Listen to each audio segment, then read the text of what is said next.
So, let me introduce Pierpaolo Andriani, whom I met last year during Brussels at the European Conference on Complex Systems, where he was co-organizing a symposium on exaptation, a topic which I think is very relevant for anybody interested in evolution and innovation. So, please. Thank you. Thank you for the invitation, and thank you for keeping me trapped and tracked by. I used to walk around, but I guess today I love to sit still and be good. Okay? So I'll try to keep you interested by the content rather than by me moving around. Okay, thanks for the invitation. It's a pleasure to connect to a community which is not my usual community of economists or management people interested in innovation or complexity people. I prepared a rather long presentation, but I can cut it or expand it depending on how the conversation goes. I'm planning to take 1 hour, but if it is too long, I can, as I said, I can cut it. Okay, acceptation. How many people actually have read something about acceptation? They know what acceptation is? Wow, this is more than 50%, so it's the first talk I give in which the audience actually knows what acceptation is. The inspiration for me is about radical innovation, basically explaining radical innovation. So I usually point out that Schumpeter used to explain radical innovation as a technology phenomenon, which then creates its own market. Acceptation may explain rapid case of emergence of new markets by just positing the fact that we don't need new technology development or radical new technology development. What we need is a transfer from one market domain to another market domain of an existing technology. So we may be positing the case of technological continuity and market discontinuity. Okay, so the other thing that, of course, it is related is that acceptation is a mechanism that to provide source of diversity and diversification in the technosphere, or largely in the economics and technological sphere, okay? The traditional example of acceptation comes from Feathers. Of course, it comes from Stephen Jay Gould. The idea is feathers, it's almost demonstrated now. Feathers were naturally selected for thermal insulation. Then they were accepted for sexual display, what Darwin called sexual selection, and then they were accepted probably a second time for flight. They were pre-adapted for flight. Actually, feathers for thermal insulation are different from feathers from flight, but that was an adaptation that followed the bifurcation of the trajectory of feathers used for thermal insulation, sexual display, and feathers used for flight. My favorite example, although last week I discovered my second favorite example, which I was going to present in a moment, is the microwave oven. The microwave oven was never invented. If by invention we mean the production of science and technology and the emergence of a new function. The microwave oven was just pre-adapted, hidden in a magnetron, which is basically an object to pump microwave radiation in a radar. It's a British invention optimized by the Americans. And this guy called Pencil Baron Spencer one day is one of the heroes of the engineering of the Second World War, because he optimized radars, made then radars effective in the Second World War. One day he was playing around a radar system. As many Americans, he was a keen eater of peanut butter, chocolate peanut butter, exactly that brand. And he noticed, and we have been discussing with Mixel this and what it means and so on, he noticed that that bar had melted. Now, that's an observation that the British had done as well, but they didn't pay any attention. For them, it was a non-related phenomenon. Percy LaBarrel Spencer, maybe because he was not schooled, he didn't have a degree. Well, of course, then he became the president of the American Society of Engineers, and he got lots of honorary degrees. But because his mind was probably freer because he had never went to university, we know that the effect of universities on free thinking, maybe because of that, he noticed that the melting was connected to the radar system, identified the culprit, the magnetron, and then had an idea. Why don't we start a new sector? And that was revolutionary because it was the first time since the emergence of our own biological species that cooking could be done without fire, without heat actually. Direct external source of heat. It was the first time. It was a really revolutionary discovery. They applied for a patent at the end of 1945. In 1947, they had that object, which was the beginning of the microwave. I was particularly pleased yesterday when I arrived in my university accommodation to discover that what's happening here? Oof. I hope this allows me to do this. I was particularly pleased when I arrived in my university accommodation to discover that the microwave oven in my room, first time in my life, had instruction which was written magnetron oven. So maybe in Belgium they're called like that, I don't know. In Dutch. That's something I didn't know. For me it was a revolutionary discovery. First time in my life that I see, a clear evolutionary origin hidden in a Samsung microwave oven.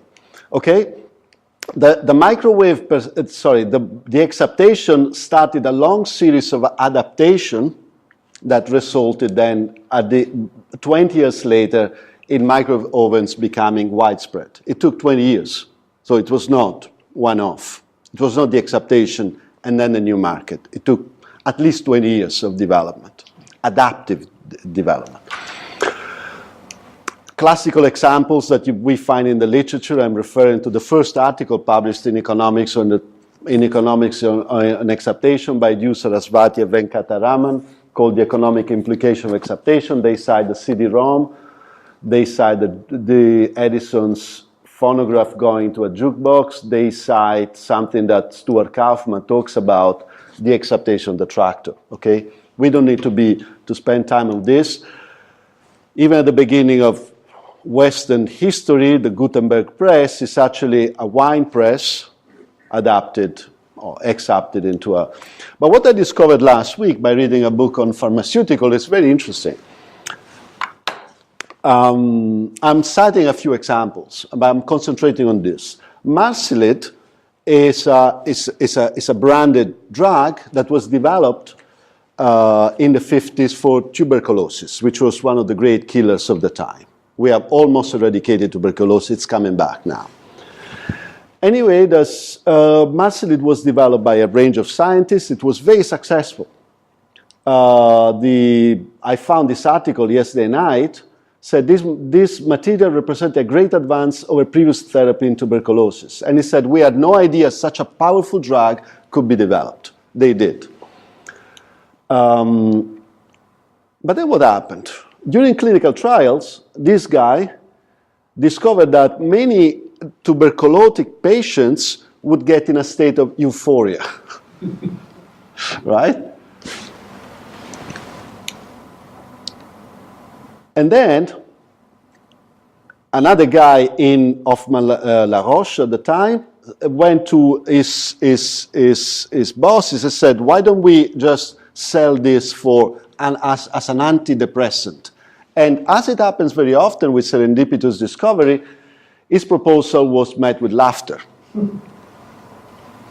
Then, Interestingly, the discovery of, if you want, that led to the acceptation was done not by the designers, but by the users. In this case, the medical community, not the pharmacologists or the chemists who developed the drugs. So the users discovered. And then we had the opposite case that it happens normally. Usually pharmacologists or pharmaceutical companies try to convince doctors to adopt a drug. This was the opposite. But doctors telling pharmaceutical companies, why don't you sell this as an antidepressant? We have got the reversal of the traditional approach. And then the New York Times published an article on the virtues of marsilid as an antidepressant, and almost overnight it became the first antidepressant and became a cultural icon. Overnight. Probably no drug in history was so widely used so soon after announcement. I'm taking all this stuff from this book called Laughing Gas, Viagra, and Lipitor, the human stories behind the drugs we use, Oxford. Okay? So here we find, I think, some of the elements of a radical acceptation, and I'm pointing this out because this is one of the few cases of a perfect acceptation. Marsilid was sold under the brand name Marsilid for two completely different purposes. The historical purpose, tuberculosis, and the accepted purpose, antidepressant. The first antidepressant actually in history. Exactly the same drug, no transformation, no change whatsoever. Biologists think that perfect acceptations don't exist. It may be true in biology, it's not true in technology. I think we will find more examples in drugs. Like the drug for the hair growth, minoxidil was also first prescribed for something completely different. And then I've got some examples here. Yes, absolutely. And then you find tamoxifen.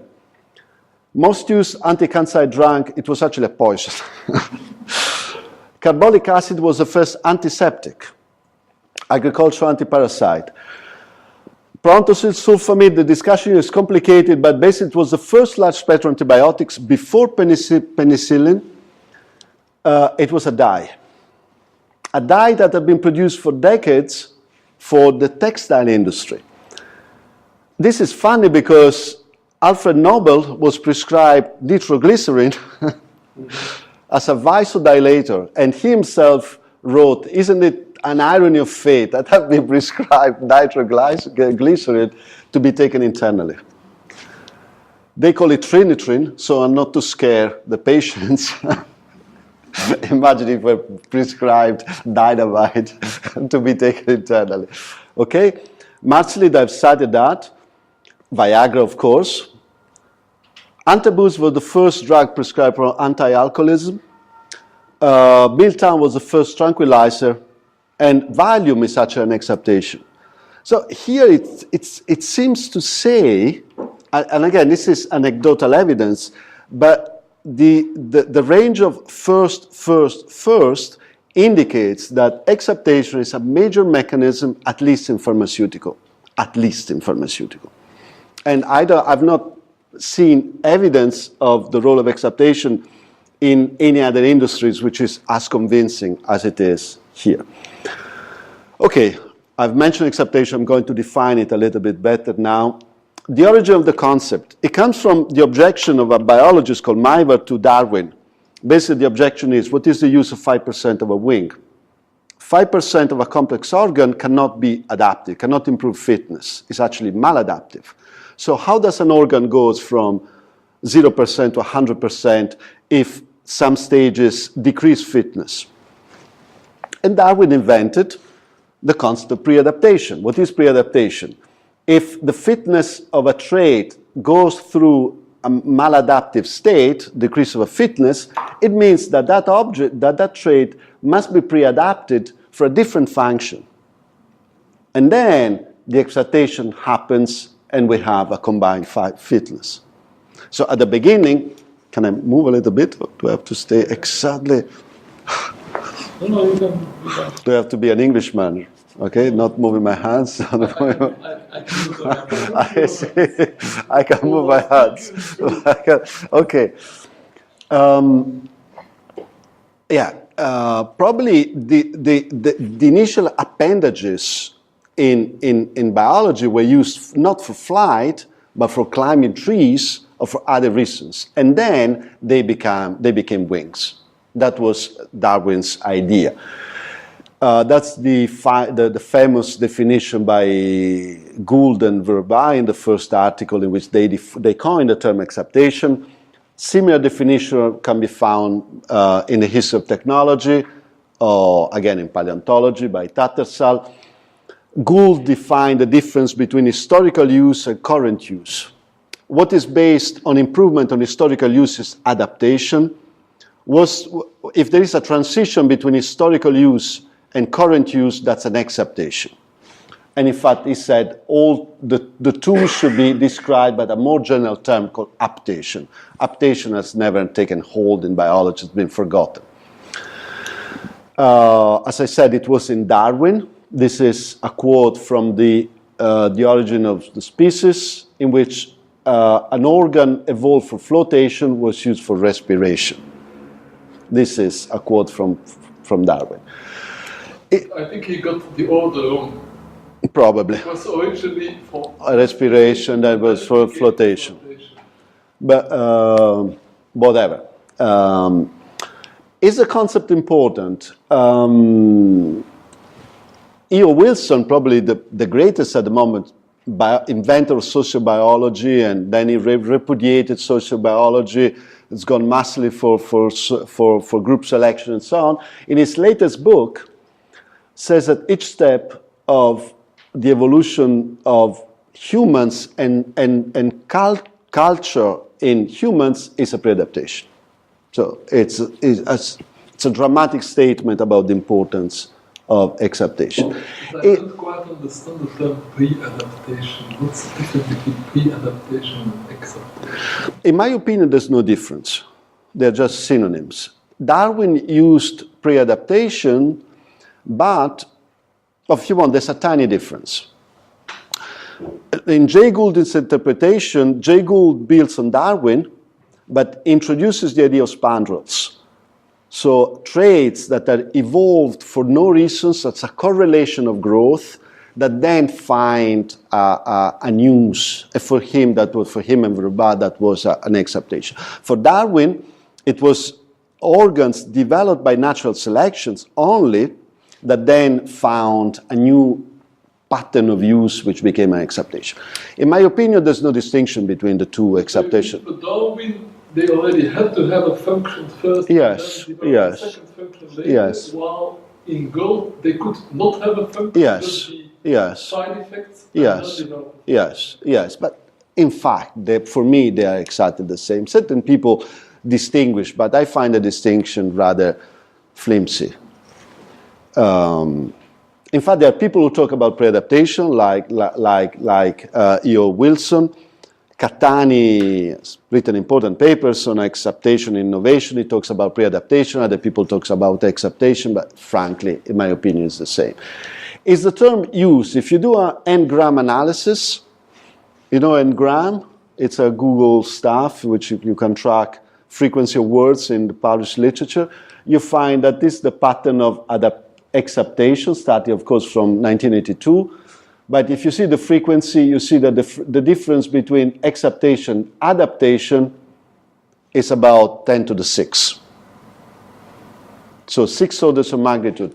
If I put on the same linear scale, acceptation, adaptation, acceptation disappears on the horizontal scales because it's 6 orders of magnitude. There's no way you can compare them. So the term is basically ignored, apart from certain. In microbiology, it is used. I think in innovation studies starts to be used, but still it is very much on the fringe. What is it more in details? We think that we have to distinguish between two different phenomena. One is the phenomenon of functional shift, discovering that any object has got alternative uses, okay? When that functional shift is then used for survival or for increasing fitness or for it's selected by the market or by nature, then it becomes an acceptation. So we have two different stages. The stages of discovering alternative, most often than not, flimsy or fancy uses of existing objects, and then the moment in which those usages are subjected to selection. In my opinion, an acceptation is that and not that. That's a necessary condition, but not sufficient. Acceptation happens when an object is actually selected for a new use. Of course, in order for that to happen, you have to have the discovery of the new use, what my colleague calls functional shift. So you've got functional shift, emergence selection pressure, and if you want, then you have an acceptation, which leads then to an adaptive trajectory. Let me give you an example. This, again, kind of fancy things. If I ask you what is spaghetti, what to do with spaghetti, of course, we all have a direct intuitive understanding, but there are alternative uses of spaghetti, like, no, that's too small. It's a bundle of pasta bound together on one end, used for sweeping flat surfaces. I've got a whole book with these things. I mean, this is a functional shift. And unless you start selling this, until it starts being selected by users for this specific purpose. Spaghetti 2, hanging road. Exploiting the structural rigidity of spaghetti, you can actually use that as a curved piece of pasta hanging from a rod used to hold lightweight objects. Those are functional shifts. They're not acceptation, in my opinion. This is the most interesting of them all. What would you do with a toast? A belt toast actually has got some dehumidifying properties, because it absorbs humidity. It's a side effect of being a toast, because in order to cook it, you have to have a certain content of water, but that water has to be low enough to protect it from burning. But exposed to a humid environment, it would absorb water. So those are functional shifts that we discovered. Do we use them in the market? No. Is there an acceptation? I don't think there is. That's a functional shift. Okay? Acceptation innovation. I've done a very quick review of articles that are on acceptation, whether they mention or they don't mention acceptation. In some cases they don't. So if there is asterisk, they don't explicitly mention the word acceptation or pre-adaptation, but the concept is that. So it's a fundamental mechanism, the expansion of the technosphere. It comes from Mokir, comes from Catani, comes from other people. It also gives rise, it starts from heterogeneity, it needs heterogeneity in the technosphere, and it contributes to heterogeneity. And the idea mainly comes from Kaufman, Jane Jacobs, the economic geographers, Mokir, and others. Okay, so here I've listed papers that actually deal with that aspect, with those aspects. I've only very quickly mentioned two aspects of innovation theory. Leventhal, the current editor organization on science, published a paper some time ago, 1998, in which it basically says, look, in the wireless industry, the fast emergence of the wireless industry, a radical innovation, happened because the technology was already there, just developed in a different market niche. Then it was translated into what became radio and long-term telephony and amplifiers and so on. But the idea is you can have radical innovation, fast radical innovation, because you have got technological continuity and market discontinuity. The technology is there, you adapt it to a new market area. Also, more recently, some people talk about a general theory of radical innovation, which they talk about cascades of exaptive phenomena, enabling adaptive phenomena, and so on and so forth. So, of course, Jane Jacobs was there before almost anyone else, but that's not a surprise. But more recently, David Lane, ex-Santa Fe and now Modena University in northern Italy, has this theory called exaptive bootstrapping, which actually is exactly our terminology. But he talks about innovation cascades. It's the interaction of adaptive phenomena and exaptive phenomena feeding onto each other. We think that the acceptation term is such a difficult term to use because once you go into the details of whether something is an acceptation or not, you find you basically open a can of worms. And that can of worms partly depend on definitional issues. So I will very quickly introduce some of them. All of those can actually be problems in operationally using the concept of acceptation. Very quickly let me introduce what we think is a way to face that. Starting from the field of philosophy of design, so we are taking a terminology from philosophy of design. People like Gero, they're all mentioned in the literature. So they talk about behavior. They define behavior as the complex set of effects that a form can perform, whether the behavior is potential or it is real, okay? Anything that an object can in theory do, like this tripod, anything. So it's a finite but indefinite set. Function is a subset of behavior, and it is the set of behavior for which the object is either designed or reproduced.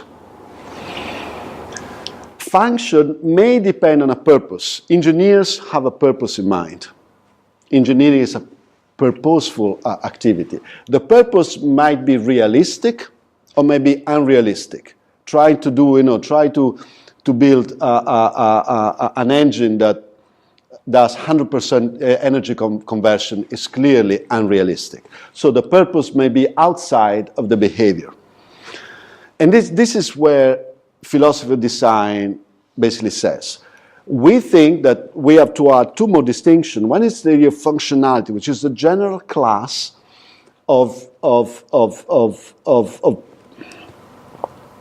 I'm hesitating between function and behavior here. The general class, say, behavior of an object. If I talk about GPS, a GPS system does geolocalization. But I don't buy a GPS for generic geolocalization. I buy a GPS for using in a car or to walk from A to B, so subjected to a set of constraints, which we call the function. Functionality will be based on a set of physical or chemical or whatever phenomena. So it will be based on physics or chemistry or whatever, which will define what is possible in the field, in the set of behavior, okay? Now, having said that, the concept of function is a difficult concept because in biology, by definition of Darwinian evolution, nothing can be teleological. So nothing can have a purpose. The only thing that biologists accept is ex post selection, at least mainstream biology. There are, of course, fringes, okay? In engineering, most philosophers of science will stress agency, will stress intentionality, will stress function as a purpose. And this introduces a tension between the etiological or historical function and the intentional function, to the point that philosophers like Vermas says, look, you cannot take concept from biology applied to the social sciences because intentionality will destroy the analogy. It's a not well-posed analogy. Don't do that. That's his opinion. Other people think that this is wrong, and actually the biological field and the technological field have got lots in common, to the point that the differences are less relevant than the commonalities. So we adopt, in what follows, the historical definition. So we define function as a market selection. So function depends on the uses of a technology. And so you can define something as an acceptation only once it has been adopted by a market or selected by users. So in this case, we sit with the biological definition of function, and we kind of ignore, to a certain extent, the problem related to intentionality. We may discuss this. So So if you want to formulate by using the formulation of a philosopher, De Winter, it says basically function can respond to two different types of questions. Forward-looking questions, which is why is X being reproduced or designed? This would be the traditional engineering approach. Or traditional biological approach is why X is there, okay? Why X has been selected for doing what it does at the moment. We use that function, that definition function, and we find that it simplifies many of the problems related to the use, to the operational use of acceptation. Another distinction which is important between biology and technology we find is the level of where things happen in a modular system. In a typical biological system, what is accepted is a trait. What is selected is the organism. It's very rare in biology to find that the locus of selection and the locus of acceptation is actually the same, although I think there are examples, but they're not dominant. In technology, well, the case of the Marseille is a clear case in which selection and acceptation happens exactly at the same level. There's no distinction between the two. The whole drug is accepted and imported in a new market domain, from tuberculosis to antidepressant, two different market sectors. But also in modular systems, we find that the magnetron per se is accepted, but once it becomes part of a multi-level architecture, we will have that assemblers of microwave oven will now select over different types of magnetrons, or what will become the core of a microwave oven. So the magnetron itself will be object of selection. So we think, but although here opinions are very divided, but I would opt for a fractal view of selection and acceptation, in which selection and acceptation happens at multiple levels of a modular system as embedded in a supply chain. If I've got a perfect supply chain in which each level designs a set one artifact for the higher level, then the higher level will select on the lower level. It is true, though, that they all have to respond to the final user's requirements, which might introduce a certain asymmetry between a perfect symmetry across all the selection levels. But at least there is much more flexibility in the technological arena than there is in the multicellular biology. If we go into microbiology, the situation is exactly the same as in technology, exactly the same. Because we have got radical decomposability of entities, which we don't find, of course, in multicellular biology, because I cannot take a wing and separate it and expect it to behave as a wing. Okay. So this has led us to introduce the concept of modular acceptation. I mean, modularity is a systemic idea. I just stressed that there are two aspects of modularity. You're probably very well aware with this. One is modularity as segregation of interdependent function within defined modules. And the other view of modularity, of course, they're complementary, has to do with the interfaces between modules, whether they are standardized or non-standardized. If they're standardized, they allowed for plug-and-play recombinant possibilities.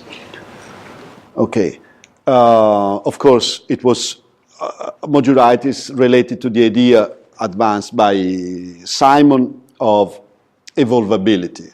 Modular systems evolve faster than non-modular systems, hence are more robust. Hence, they tend to survive better than non-modular systems. So we define, this is our definition, modular acceptation, any process in which a subset of the behavior of an artifact becomes the function for which the artifact is selected. Of course, the extreme cases in which the artifact and the module are the same, like in the drug example. And this led us to formulate a kind of taxonomy of acceptations based on the difference now, based on two axes. The function of a module and the function of the artifact. Okay? In some cases, the module and the artifact are exactly the same thing, but in general, they're not. So we have cases in which the module, the functionality of a module might be changed. The microwave oven was used, or the function used to pump microwave radiation outside of its own geometry to pump a radar. And then it was discovered that the functionality of a microwave oven, a magnetron, could also be used to heat food. Completely different scientific phenomenon and technological phenomenon. So that the novelty in the functionality of a module gave rise to a new artifact, a new purpose of the artifact, which we call the microwave oven. Okay? So we've got novelty at the level of the module. In this case, is the core. Well, I could use this, and apologies. We have got novelty at the level of a module, but then the module becomes the core of a new architecture, which we call the microwave oven, and which introduces a new purpose in the technological world. We also have the case in which an internal component of an artifact, in this case the engine of a traditional tractor, steam engine tractor, was used for its structural rigidity as the chassis for the steam engine tractor. In this case, the purpose of the tractor didn't change. Tractor was and tractor remained. But one internal component was subjected to a functional shift, which then was adopted by the market and gave rise to the steam engine tractor, to the internal combustion engine tractor as opposed to the static steam engine tractor. So in this case, the functionality of the module was changed, chassis instead of engine per se, but the purpose of the artifact did not change. We also have the case of the Marseille lid, in which the functionality of a module is changed, they call the CD-ROM, in which the functionality of the CD-ROM basically stays the same. It's still reading bits and turning bits into other bits, storage, but it introduces a new function, a new artifact, which is storage for computers and not for music reproduction. The first two will give rise to radical innovation. This will not. So it's not true that acceptation always yields radical innovation. In some cases it does, in others it doesn't. In the practice of engineering, engineers play often with internal components to improve the performance of an existing object. Acceptation may go on at the level of internal components of computers, and I will give an example in a moment, but the artifact purpose may not change, so we don't see the evolution, the emergence of a new market sector, and hence we don't see the radical innovation per se. We may even not be aware that things have been changed as users inside assembled goods. Okay, then we said, okay, but how do adaptive and non-adaptive phenomena interact? And again, by using ideas coming from design, we talk about the design cycle. The idea of design is captured by Christopher Alexander, is famous architect, famous theorist of architecture, and back in 1964, he defined design as the process of inventing physical things that perform new functions. Okay, so the function comes first and the physical thing follows. Form follows function, as we say. Function is first and then we design a form to achieve a certain function. Acceptation is the opposite. In acceptation, the form is pre-existing, and we have the emergence of a new function. The magnetron is there, and we have the emergence of a microwave oven. The tuberculosis drug is there, we have the first antidepressant. So in that case, function follows form. If we put the two together, we clearly see that one feeds on the other with an external parameter, which is modularization, which I'm going to introduce over the next few minutes. Because by modularizing assembled goods, we create new forms for acceptation to act upon. So which may create new functions which will reinforce the cycle. So this is a way of representing a cascade of these are adaptive phenomena, and this is exaptive phenomena. Once we do this, once we conceptualize explicitly innovation in terms of architectures of modules, we open up the use of modular operators. The way, for instance, Carlis Baldwin and Clark do in their book Design Rules, in which they take basically modular operators and they apply that across the spectrum of technologies and they formalize them. Okay. We think that in general, radical acceptation involves the identification of a functional shift in a modular architecture, in this case the magnetron in a radar system. The magnetron is ported out of the radar architecture. We can do that because it's modular, otherwise it would be close to impossible. And then a new architecture is built around a core module. So this is what we call radical modular acceptation. In general, we have a number of modular operators, the most simple, clear, addition, subtraction, or substitution, modular splitting, modular fusion, blah, blah, blah. But they're all modular operators. Simple, if you want, arithmetic operators we can use on modular, distinct technological modules or ideas as well.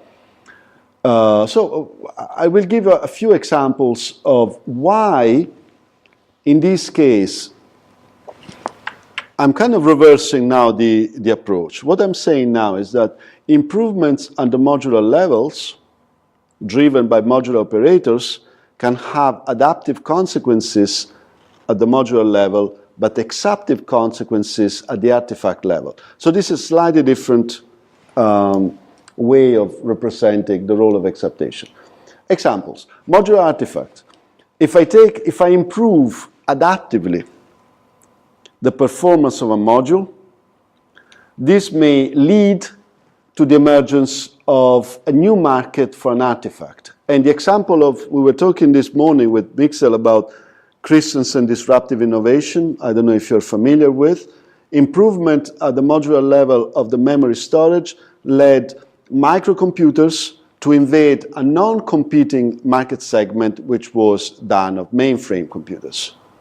And it happened between PC invading then microcomputers, and then laptops invading PCs, and it's probably happening again with smartphones invading PCs or tablets or whatever.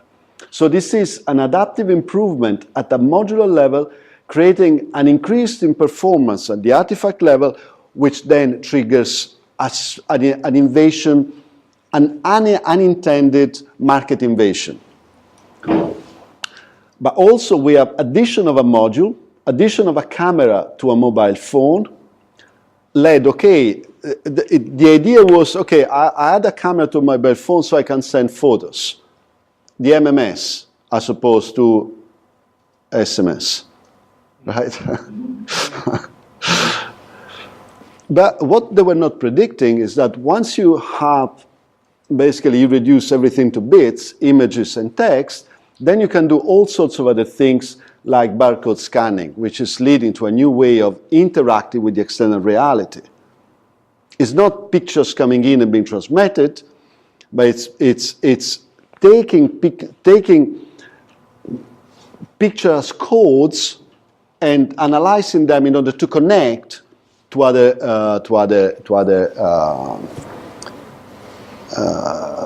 documents in the technosphere. So this is a completely different, unanticipated use of a modular addition.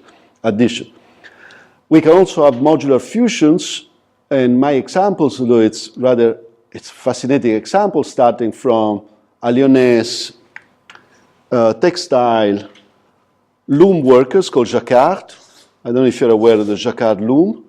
Jacquard was a revolutionary during the French Revolution, and he had the idea of taking a punched card in order to harmonize and produce complex patterns onto a loom. So that was one of the first radical abstraction in technology by Jacquard, a textile worker in Lyon in 1780s or 90s and so on. That was the first time, I think, in history that information has been coded in an abstract form. Weren't the musical things already? I think they came later, but you may be right. We have to check that. They may have been existing. But in any case, yeah, you may be right about the historical precedency, but the concept of abstracting information, capturing it in a digital form, because that's digital. It's either there is matter, or there is a hole. If there is a hole, a needle can go through. So it's pretty digital. It's so much digital that Charles Babbage, that is the Jacquard loom, Charles Babbage, the inventor probably of modern computing, mechanical computing, was very well aware of Jacquard loom and went to France to have a portrait of Jacquard made on a Jacquard loom. And that portrait was in his office. And he wrote explicitly, actually I have a sentence by, no, I don't have it here. I found a sentence by Ada Lovelace. Ada Lovelace worked with Babbage. She was the daughter of Lord Byron, and she probably wrote the first software in history. She was probably even smarter than Babbage himself, which is quite a difficult thing to achieve. But what I'm saying is that the Babbage differential and then analytical engine, and the analytical engine is probably the first computer that did algebraic, it was never built, but did algebraic operations thanks to the software written by Ada Lovelace, was an acceptation of the Jacquard loom, because it relied on the punched card to drive not needles, but cogs and wheels.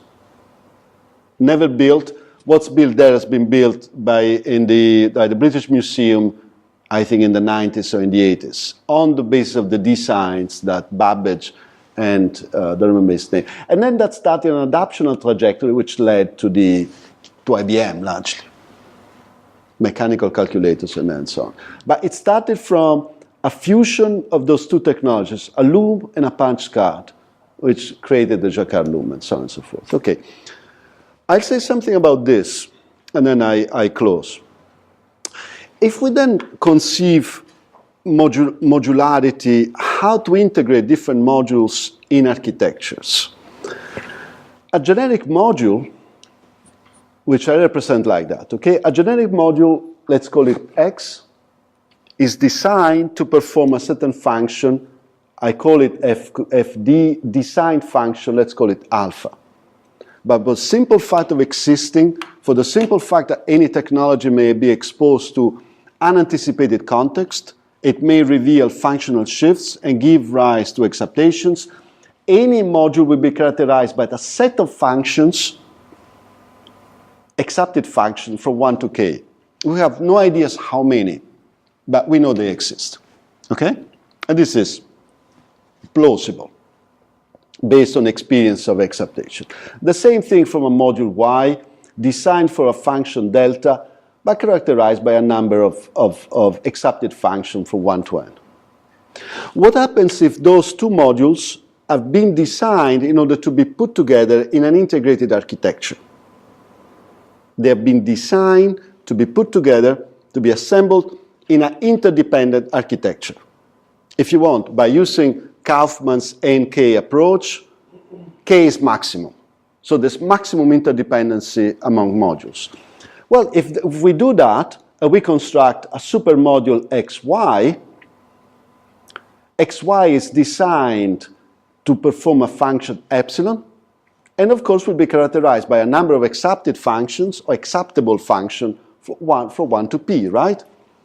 I've got a new assembled good, and I could accept it, like in the example of the modular operators acting on assembled goods. But what happens to the acceptable space of x and y? In my opinion, they collapse to 0. Once I fix an interdependent architecture, those modules cannot be exposed to any new context. Therefore, that space collapses to 0.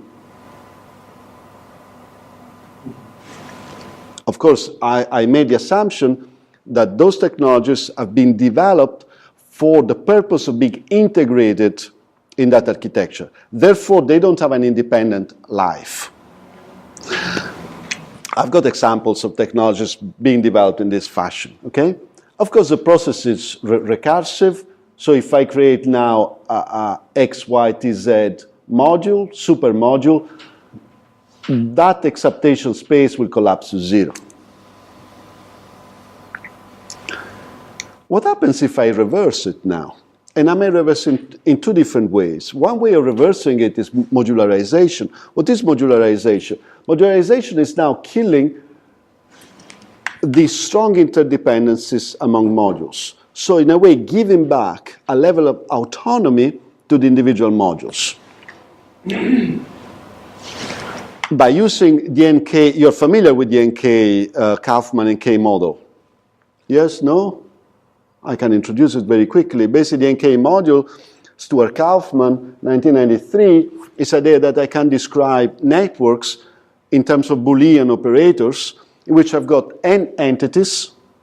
A k is the number of interdependencies among entities. So if k is equal to 0, then the entities are independent from each other. If k is maximum equal to n minus 1, then each module will depend on any other modules. So if I change anything, it may have unprecedented effects on all the others. So in design theory, if I don't modularize and I've got a late variation, that may induce all sorts of feedback loop that may cause a mess in the design. Modularization happens when k is pretty small. So I can compress the interdependencies in modules and physically or logically segregate them, as it is in any modern computer, in which interdependent functions are isolated into modules, whether they are graphic or whether they are logic and so on and so forth. So basically modularization is taking k equal to maximum and reducing that to a relatively low number. The modules now reacquire a level of autonomy, and basically what used to be 0 acceptation space is now has got a number which is bigger to 0 than 0. The other way to do this, which applies especially in economic geography, is actually to disintegrate an architecture. What happens when there's a collapse of mature industrial system? Well, the complex capabilities will disappear, and we have got isolated capabilities which now are able to accept, which were not able to be accepted before. So this is a way of thinking about the collapse of industrial systems. And because mature industrial systems tend to become rigid in terms of their architecture, so to lose the potential of acceptation at the modular level, then fragmentation of that architecture may play a good role, actually. Of course, there's the social drama that goes without saying, but then it's the role of policy to alleviate, in a way, the drama or the end of an architecture of a capabilities, of skills that becomes obsolete. But that's life, that's evolution. Having said this, I've presented most of it's exactly almost 55 minutes. A few quotes from an interesting book. I don't know if you've read it. The book is called Serendipity It's been written by Merton. Merton was a famous sociologist, the father of the Nobel Prize for Economics, the infamous guy behind the Black-Scholes equation that has destroyed financial markets, and then we're still in a crisis because of that, but let's not go there. In the book Serendipity, which basically traces the origin of the word serendipity by Britain in the 18th century, Walpole, there are a number of interesting sentences. Especially Langmuir, Nobel Prize for Chemistry, director of GE Lab, says life seems to teem with divergences. When you realize that divergent phenomena frequently affect human lives, you must recognize that complex planning is not justified. In our language, if, as in the case of the drug Marseille, or as in the case of microwave oven, acceptations bifurcated, created a divergence, and created then an adaptive, acceptive trajectory, and that's why planning is contrary to creativity. And this is well accepted in the creativity field. But now we have one more weapon in our tool in order to attack a wrong idea of education, wrong idea of management. Freedom as the opportunity to profit from the unexpected. But then Langmuir predicated controlled sloppiness in scientific research. If you run a lab and you want to plan, then you run in only incremental changes. You may run into local optima by using Kaufman's language, and you completely ignore the possibility of discovering new territories by acceptation. So he said, you have to be sloppy in your scientific research. The discovery of penicillin. Yeah, it's a fantastic example. Sloppy, that absolutely. Could get into a bacterial. There were two sloppiness there, three sloppiness. First, Fleming didn't close the window. Now, if you're doing microbiological research and you let all sorts of agents come in, I'm sorry, you're not a good biochemist. But in that case, it happened that on the upper floor, there was another scientist working with a kind of fungi called penicillium, just by chance. And he also left his window open, right? And then when Fleming came back and he found the fungi, any other scientists, we were talking about how people realize or don't, any other scientists would just have said, oh, what's this? My experiment failed, would have washed it. And Fleming said, aha, what's that? And then long story started, and some of us are alive now because of that. Otherwise, some of us will not be alive now because our parents or grandparents would have died. Thanks to the sloppiness of Fleming. Thanks to the sloppiness of Fleming and a set of unanticipated effects. Then Langmuir again, the making of byproducts in industry is the efficient utilization of the waste that the making of the primary products entails. On occasion, the obsolescence of the primary product has made the erstwhile byproduct assume first importance as a source of income for the company. And if you think about the example of one way of framing this in terms of investment now, and I don't think it's been developed by anyone, I've got a few slides, but I can just present the idea, is imagine that you're a company developing a technology, let's say pharmaceutical. So you say, okay, I will invest in anti-cancer, HIV, or cosmetic, or whatever, because I assume that revenues can be X. And in a Y number of years, I can recoup my investment, okay? But what they don't consider, or what explicitly financial theory of investment doesn't consider, is the idea that there are hidden options.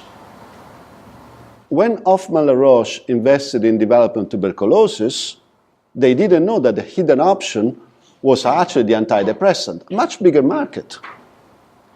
It's hidden because it cannot be anticipated by any way I know. Maybe Mixel has got a way to anticipate that. But it's there. History proves it, that there are hidden options. So when doing the calculations about returns and decisions for investments, shouldn't we consider a kind of residual? based on hidden options. Is there a theory there? As far as I know, there isn't, but then I'm not in finance, so I don't know. But I talked to people doing real options. I said, no, this has not been considered in the so-called real option theory of finance. But I think that history proves that decision for investment should incorporate in a way also the value of hidden options. And acceptation is actually one of those hidden options. This is a number of references I quote in the presentation, mainly. And we know that, I'm organizing with Gino Catania a workshop on acceptation at the EGOS, which is European Group of Organizational Studies, by Montreal, in a couple of weeks' time. We also have a Facebook group in which we post stuff on acceptation when it happens. It's not very active, I've got to say. Is that link working again? Because last time I checked it was Exaptation. No, because it doesn't work anymore. I was asked to pay for it and I said, okay, what's the point? Actually forgot. Okay, so this is not a bone. We're in Belgium. Magritte is a yeah. Okay, well, thank you for your attention and time for questions.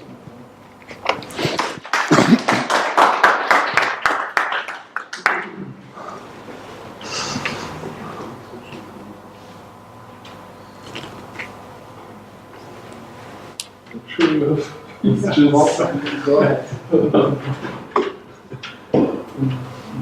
It's interesting to see you coming from a completely other side and discovering what we do in another field for 25 years. It's really. he's into design. I actually had a question because there's something I've learned while going to their facilities. You talk about controlled sloppiness. What I've learned with them is they do something called breakdown stress test. Is that a good way to describe it? Where they have the design and then they intentionally actually ask the students to break it. To figure out what are the limits of it. Like you said, when it's a part of an integrated system, the acceptation part loses. So make actually break down stress tests can actually help you better understand the limits there. I'll give you an example. Yeah. 2 years ago, we worked on an element, just a little element of a microwave oven. And we discovered something that nobody discovered. So we did some research out in the lab with very simple things in the microwave oven, and we have patented. Just taking one module that nobody placed in another context, doing something and discovering something new. That's just crazy. Yes. So it's continuously. We work like that. For instance, we work for a very well-known research institute, Holst Center in Holland, and they come to us just to do that. They have technology and they say, play with it. Sloppiness. But bring in another context. Can you say more about what you said about the microwave component, or you have patented it, so it's or it is confidential. It's being in the process of. Okay, I understand. So yeah, okay, fine. I let's say in 3-4 months. Okay, fine. Please, I would be curious to know because it's very interesting. Microwave oven seems to be. Yes. Nobody understands what happens. But that's another. Okay, well, so I will wait for for the patent to be granted. Another point that could be very interesting for you to do research is to go into the field of self-fulfilling prophecies. Take anything that you have and you think it is new.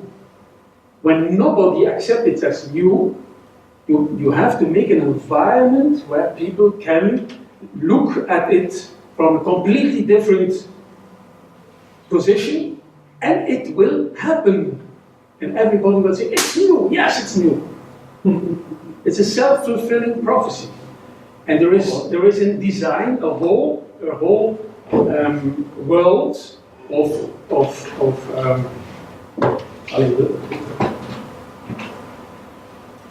people just working on self-fulfilling prophecies. But I've given an example. You remember with the die, the dice throw. I have a die. I throw the die. Yeah, and we play a game, and you say, okay. I say yes, and now you have to invent what it is that I say yes. And everybody looks at the eyes of the die. But you could look at other features of the die. Yes? So you bring the die in a completely different context. And at a certain moment, all people around the table see what the guy is doing, not the eyes, but perhaps the position of the table. And everybody is playing the new game because it is being done and everyone has this experience. And that's a self-fulfilling prophecy. But I don't see the self-fulfilling. I mean, I'm aware of the self-fulfilling prophecies. Say in finance, the role of self-fulfilling prophecies is important because if you believe that the market will crash because they will act as if the market would crash, and the markets do crash. When we play a game, I can say to you, we all will play the game. It's a prophecy. And indeed, because you say yes, you will find a way to play the game. You will play the game. I see. Without explaining it. Yes? But you're setting the boundary of, and then people act on the basis of the boundaries you set by the rules of the game. Yes, but you create the rules of the game. Yeah. So what's happening when you throw a die? Yes, there is exaptation, exaptation. But I don't fix the outcomes. You know, in self-fulfilling prophecy, you basically say, okay, there will be an outcomes which is a logical consequence of the premises set. So in financial markets, if the operator thinks that market will crash, they start selling. The more they sell, the more people sell. The more the value of the share loses value, and then the crash is unavoidable because unless there are contrarians, the Nassim Taleb's, black swans or anti-fragility type of people. So, yes, another example. Because what you see here is that in both cases there is a feedback process. There's a strong feedback process, yes. I guess if I may try to translate it, it's that the feedback process is that everyone is doing their best to try to play the game, but don't understand the rules. And the more you play by throwing, the more they can start guessing what the rules are, and the more they can become actually part of the game. And in the end, they all become part of the game. So they have had the self-fulfilling is related to how many that all the students will be playing. Right? Another example. Okay, Another example. Apple invents something completely new.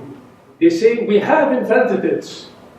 And everybody tries to understand, and all the other suppliers are acting as if Apple invents something new. And in the end, you have a self-fulfilling prophecy. Because all the players changed their technology to be compatible with what Apple invents. Okay, yes. It's a self-fulfilling. It's like if I can say to you all, play my game, and you play my game. I mean, I understand this is, I know two famous examples of that. I mean, one example is reported in an article by Weick, and Weick, there's an example apparently in the First World War. There was a group of soldiers, I don't remember now which nationality, they were lost in the Alps. And one of the soldiers said, I've got a map, we are saved. So they followed the map and they actually arrived somewhere. It turns out that the map was the wrong map. But the simple fact they believed the map, they actually followed that direction, which by chance gave them the motivation to face a very, very hard number of days, and they were saved. Another example is discovery of and to interpret events, yes, otherwise could not be interpreted. True, but my argument is that that's not an acceptation, though. The other example is discovery of bone fine china in Europe. Wedgwood, you know, the Liverpool and Manchester people. Basically, China had developed so-called bone china ceramic, which is extremely thin, long ago. The Europeans thought that it could not be done. Because they thought it could not be done, nobody tried. And when suddenly, you know, they were exposed to the existence, they found a way to design it. So believing that something is possible actually makes it possible. So from that point of view, you're right that there's an element of self-fulfilling prophecy. You have to have the motivation to try to do something in order to do it. But I don't see there could be acceptation coming from it, but per se, it's not an acceptation. No, but I said it could be a very interesting route for research. I see what you mean. Yes. To see how inventions turn into acceptations, I guess. Yeah, maybe what he means is that if you can imagine a new function, then you can start adopting whatever technology Yeah. new function. I think that's true. I mean, that's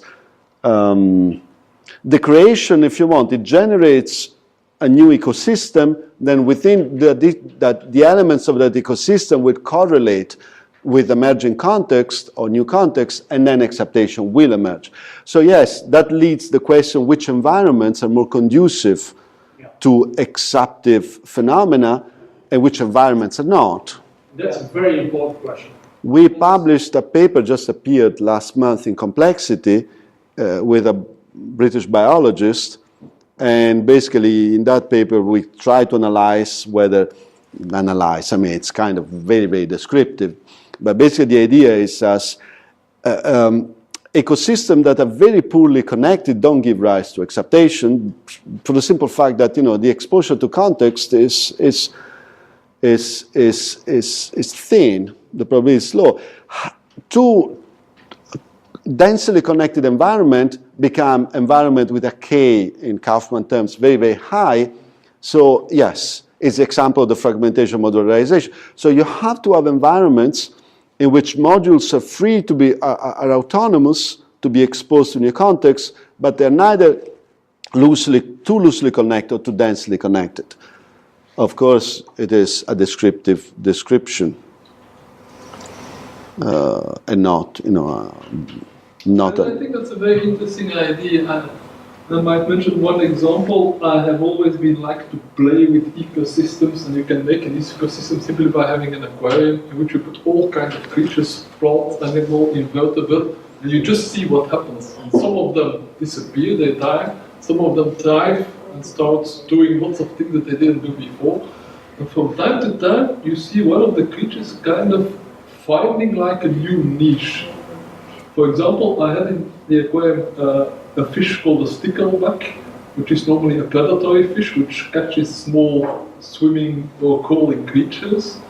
But in the aquarium there were very few of those. And at a certain moment, the stickleback discovered that he could eat the eggs of snails, of which there were quite a lot of snails. The snails themselves he couldn't eat because they had a shell, but he could eat their eggs.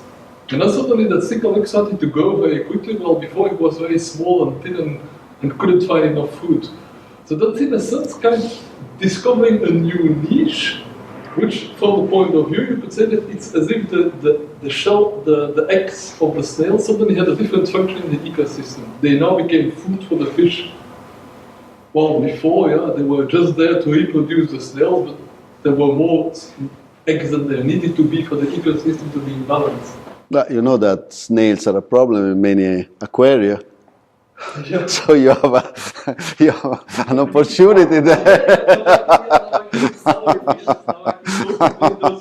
Especially to specialize in eating snails. Yeah, you've got an economic opportunity there. But it's true. I mean, it's the interaction between context and artifacts or naturifacts. I mean, it's what biological. I think that is, for me, the most interesting aspect. You have the module and you have the context, where the context can be some kind of a niche or a local environment. And by definition, if you bring two things together that have never been together, a context and a module, something new will come out and you don't know what. You cannot predict it. You cannot predict it before. Yeah. But if that something is something that has a function, meaning that is reproductively successful, so it will maintain and amplify itself, then the whole world changes because of this coincidence of two things coming together that have never come together before. You also, the interesting there is that you have to do it. You cannot simulate it. No, you have to do it. Yeah. It has to be done in reality. You cannot simulate it in a computer because you don't know. No, that's a problem I recognize when testing creativity with simulations. It's that you cannot do it that way. It seems like you can, I mean, like what I see in your classrooms is that they are basically not just niches, they are enriched environments where you try to amplify the possible acceptation happening. So I see it a little bit less in Francis' case, where there's more like, it's not an enriched environment, there it's more about survival. But could you say it? No, the ecosystem that I try to create are as enriched as possible in the sense that I try to put as many species in as possible. Okay. Whenever I find somewhere a new plant or a new animal, I'm constantly with the little nuts going to pools and lakes and so on. Whenever I find a new one, I import it into the aquarium. Most of them do not survive in the longer term, but some become very successful. Because they adapt to the environment that is, but by adapting, they create a new environment to which then others can adapt. That's more or less what I see also with radical innovations, that you can actually define an enriched environment that allows a spontaneous shift. We were earlier talking about the steam engine, that happened in a zeitgeist where people were playing with atmosphere. And only by playing with atmosphere did all those technologies required to get in the end to the Watt's engine become connected. And I see it with a lot of other cases, like you have the World Wide Web created in CERN, but if you look at CERN, it's an enriched environment for information. There was a lot of over-information, a lot of machines there, and there were other such enriched environments. So what happened is that if in one of these enriched environments the connection was made and it worked well, it was fit, then you see it as a perversive process spreading over the other similar enriched environments. So although it may actually be comparable to your modular, you're taking out a modular part and there's a new environment, but then there are many environments where that it's similar enough for it to spread in a perversive way. No, I think there are two ways to stimulate acceptation from this analysis. If you take that you have a system that adapts to a new context, you can vary the system, like for example by modularization, you take it apart and you try the different modules separately instead of in the interdependent form. That's one way. The other way is to enrich the environment. That means making sure that there are many more potential functions in the environment. And that's a little bit also what you are doing. It's by creating an environment where people can actually play with the design rather than having the environment of the design and having a particular purpose in mind and then just working with this one purpose. So I think both strategies are worth exploring. making the thing itself more variable so that you can try out more potential functions, and finding an environment where more potential functions could become useful, could show that they are useful.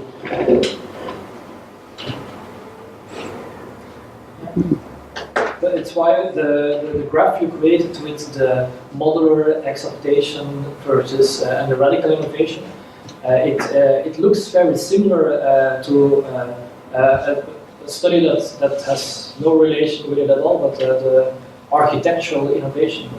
I don't know if you have seen the paper about it. Anderson and Clark, I mean, yes. Yeah, I'm familiar with that. Separation between incremental and radical, and they kind of yes and no, because in that case, the unit is the modules, where we have, on one axis we have the modules, on the other axis we have the artifacts. So it's different from that. Of course, it's a very important advances in innovation theory, but this is different because here we are playing with interaction between different levels, and that's about what happens when we combine levels in order to create a higher level module.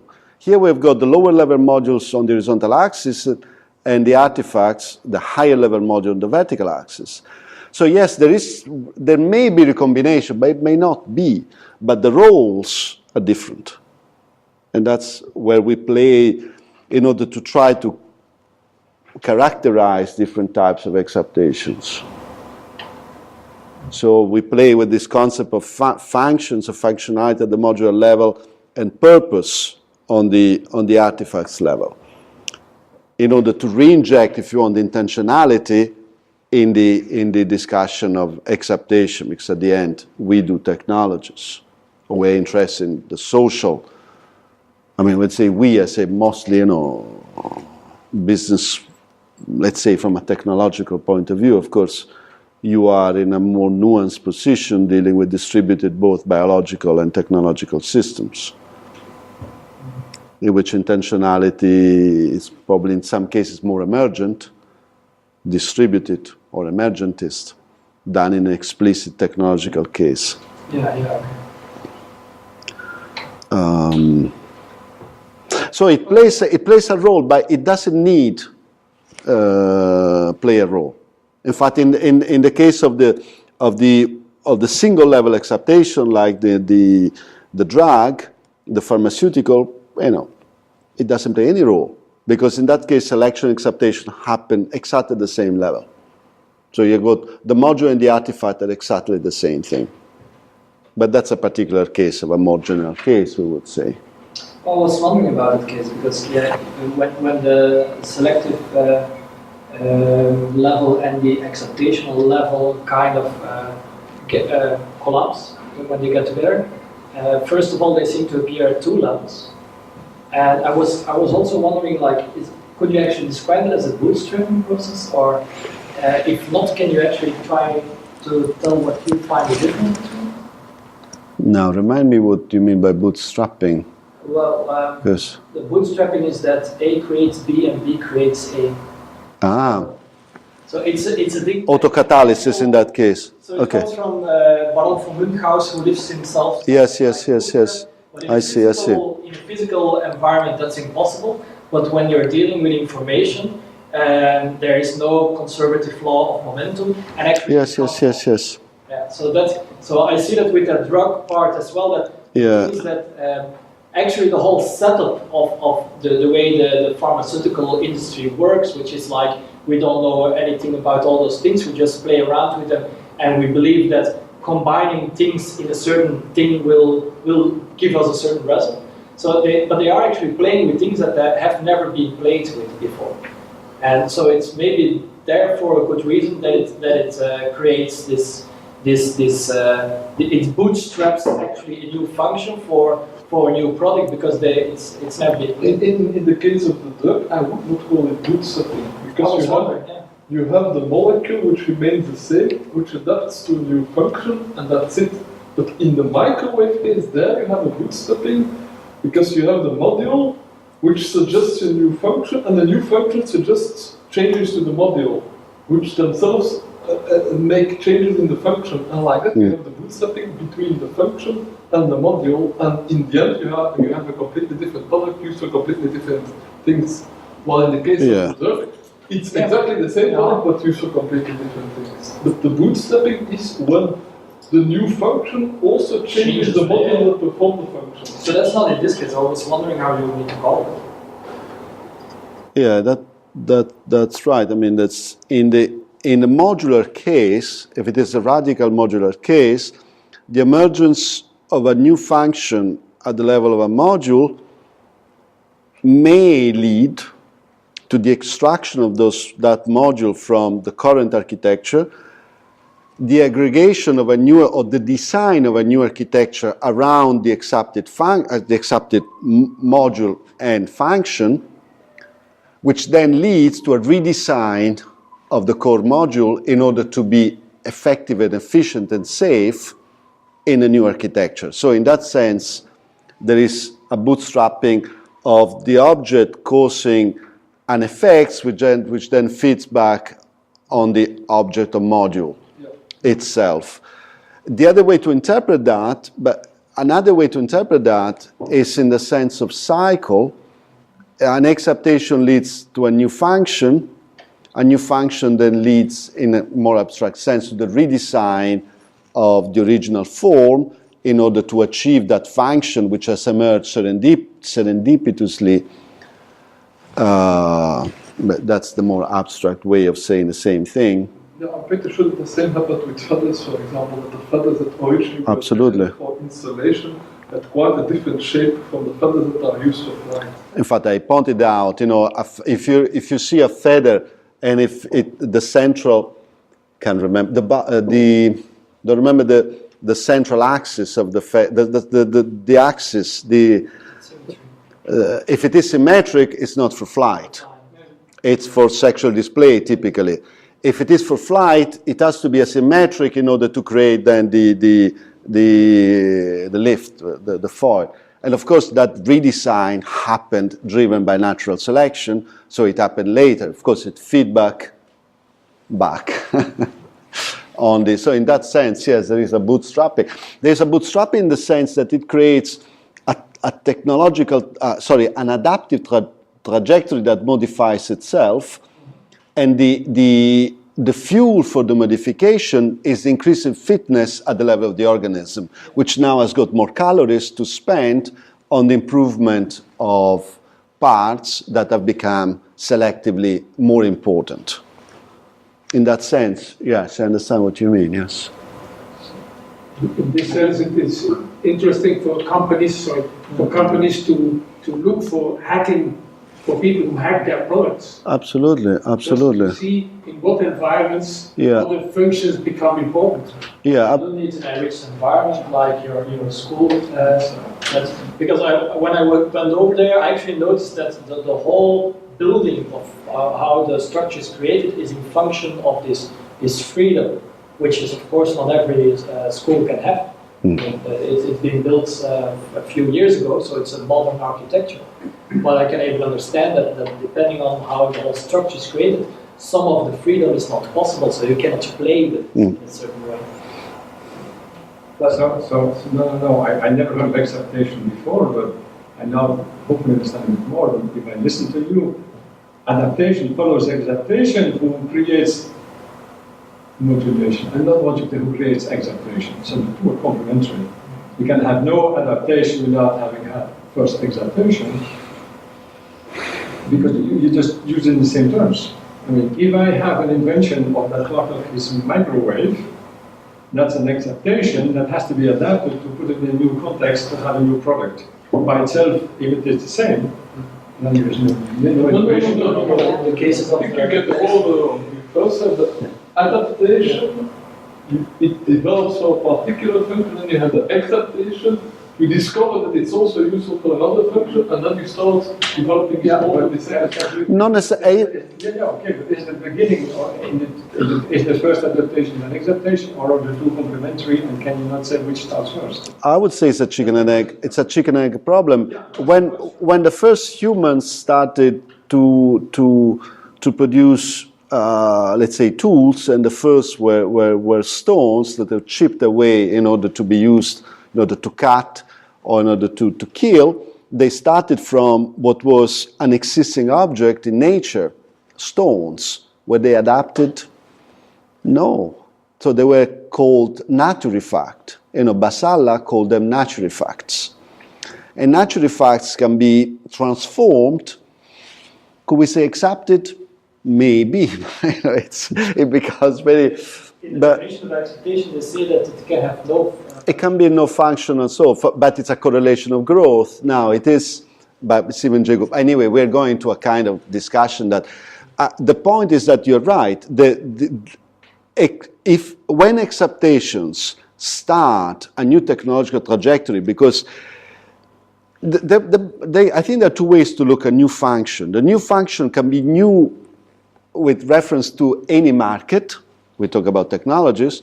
The microwave oven clearly was a radical new technological trajectory which opened up a completely new market. Or you may have an entrepreneur that has got a function in mind, has got an architecture in mind, and hacks existing objects for functions for which they were not designed. But the function per se are not new. Are new for that object. Yes. But those are two different types of acceptation.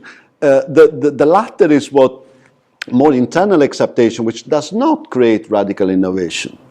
So typically, if you look at the first car, the first bicycle, the first airplane, the first telephone, and so on, the inventors did not invent the modules. They hacked the modules, often for functions for which they were not designed. Often, not always. So by that case, that's a different type. I call it pull acceptation rather than push acceptation. But it's right now we call it product in search of a market and market oh yeah, for a product. Solutions looking for a problem. Because absolutely, I mean, there are different ways of saying it, same things to a certain extent. Yes, but the complementarity between the two, one enables the other. And then all innovation can be framed in terms of cascades of processes which bootstrap or feedback or auto-catalyze each other's, but are different. Because radical diversity, I think, is in most cases created by acceptations. I think that this bootstrap is exactly the relation between the two, where you extend beyond the... Absolutely. Yeah. Which does not encompass neither I agree. Not relevant. I like to combine it with two things. So you can have a bootstrapping cascade where you have a switch between acceptation and adaptation all the time. And that creates depth. For example, you go from a stone over a stone X to bronze axis to modern axis to lasers and so on. You're following the function. And on the other hand, you have a kind of a spreading activation, which goes broad in the sense that you don't create that like a cascading bootstrap, but the thing is, for example, generically enough created, so it can start being used for many different options. It's not just a stone X, it's also a spear, it's also, so you see that once they have developed the form, they can actually start spreading it to other functions. So there it seems to be bootstrapping cascading, creating depth of the functions, and spreading activation, creating different uses of the form for other functions.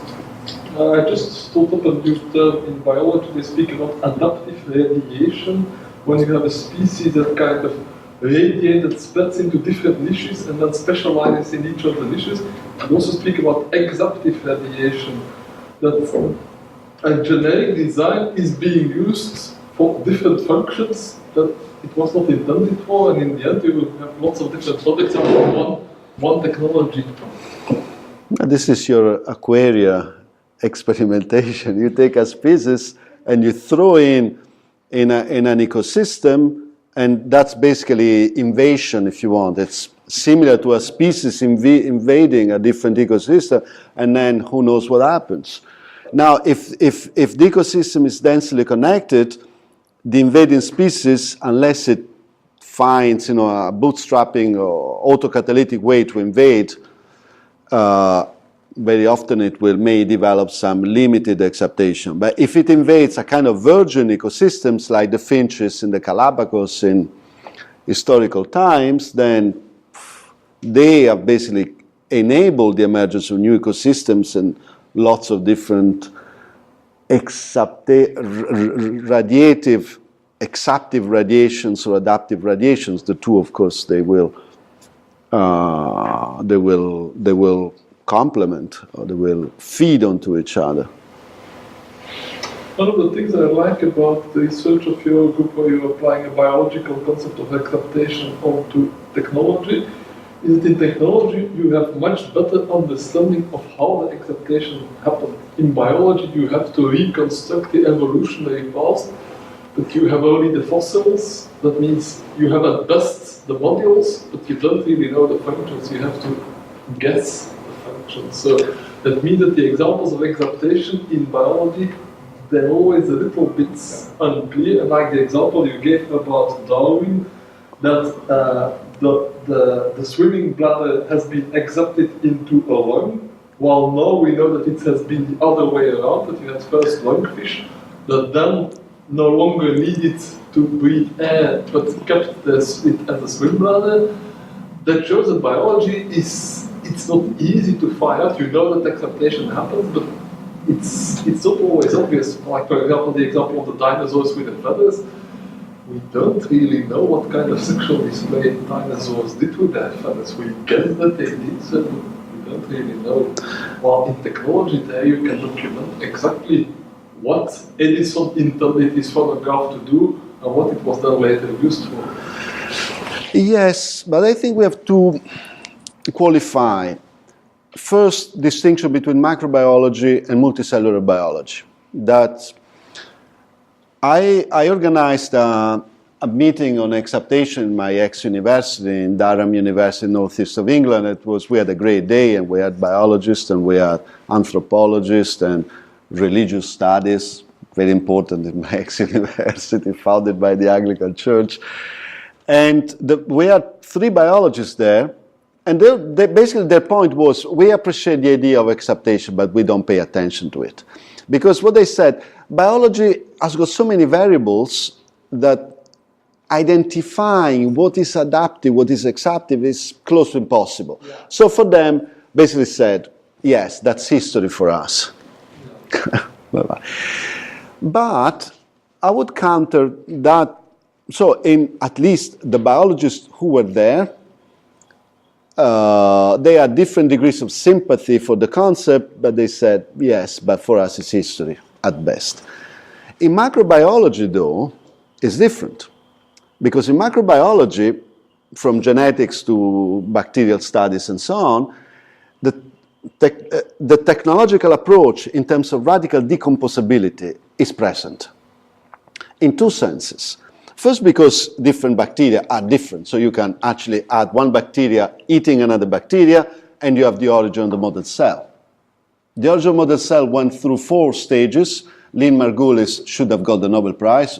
She didn't. But and she demonstrated that basically the origin of the model cells was an act of cannibalism complicated by indigestion. Yes, indigestion. Exactly. So basically a bacterium eating another bacterium, which became the nucleus, the eubacteria. And then a bacterium eating another bacteria, which became the cilia, promoted movement. A bacterium eating another bacteria, which became the mitochondria. In fact, mitochondria have a different DNA. Our mitochondria don't have our mother's, DNA and so on. So in that case, you find exactly the same situation of technology and more.